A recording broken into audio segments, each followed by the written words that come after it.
Back to Studio 701. You know, one lucky turkey receives a pardon every year. But there's a flock slash rafter slash what else?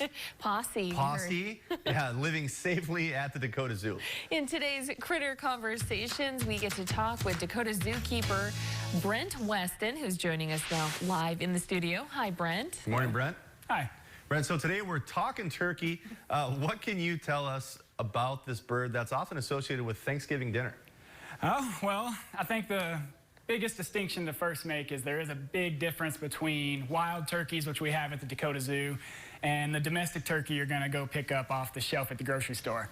The domestic turkey is bred to just be a big hunk of meat, as much meat as possible. So because of that, they're these giant birds. They can't fly, they're pretty unathletic, and they are not so smart, for lack of a better word. So the wild turkeys we have at the zoo, we currently have 4 of them. Our male, he's almost 10 years old, which is crazy old for a turkey. His name is Brad, and he's accompanied by 3 females. One only has a name. Her name's Gabby, because she likes to follow you around and chat with you a lot. These wild turkeys, they are bred, basically, or evolved to survive and thrive in the wild. They have lean muscle, they are athletic, they can fly like 50 miles an hour, run 25 miles an hour, so they're pretty different. Yeah, I'm already learning all kinds of stuff about turkeys and maybe misconceptions I might have had. You know quite a bit about them, and there are 4 at the Dakota Zoo. You said you've seen some out in the wild. I've seen some out in the wild in Mandan. Where did these 4 come from? We've gotten all of our turkeys from other facilities, so it would be just different zoos, different refuges around the nation. So, like I said, Brad is our OG, our old man. They normally only live to around 10 years old in captivity. I think the oldest one ever was 12 years old, so he might be breaking that record soon, which would be pretty fantastic. Well, I hope Brad does. Let's go, Brad. He's living the good life. So, you know, when you do see turkey in the wild, what should you do? Just admire them. They know you're there. They are really smart. They have great vision. They see in color. They can see basically 360 degrees around. So you're not going to sneak up on them. They know you're there. If they let you see them and admire them, do so. Okay. Yeah, I can attest to that. You say they're really smart, but so we had the daylight windows in our basement, and the turkey would see itself. And so once a year, every other year, a turkey would pluck the window and break it. And it was the storm window, which I would call the turkey window instead. And we'd have to bring it down to Mandan glass, and they'd cut a new one, and we'd put it right back in, and the next year, bloop, it'd pluck it, and it'd break it.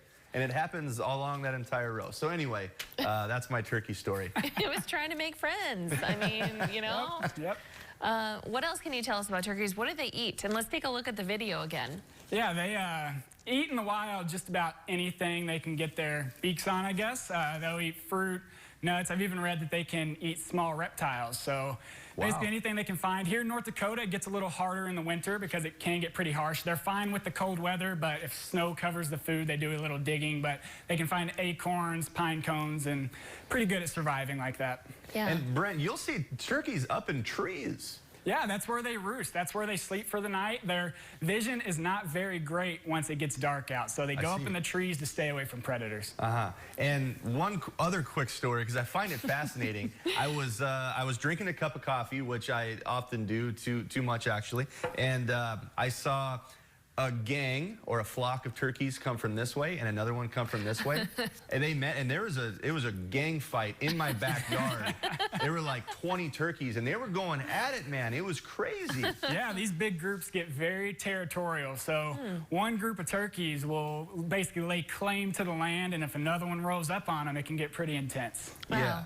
Interesting stuff. And we were talking about how brothers will actually just they'll have a posse to themselves, right? Instead of having one alpha male, there may be an alpha male, but there may be like a 1A and a 2A, correct? Yeah, that's correct. So within these groups, it's a little less territorial. They're not going to kill each other over rights to a female like other animals might. But Yeah, it's a little more laid back, but it can still get a little testy. Yeah. Interesting stuff. And we have some other stuff we want to mention. First of all, this has been Critter Conversations.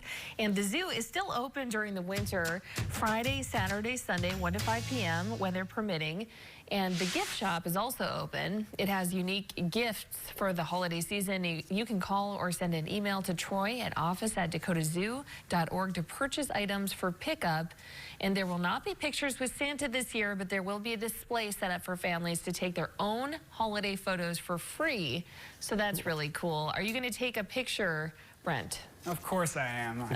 I know Troy, he's been working his tail off to make that look nice, so I'm going to take advantage. Awesome. That's going to be available, I believe, right after Thanksgiving. So. Perfect.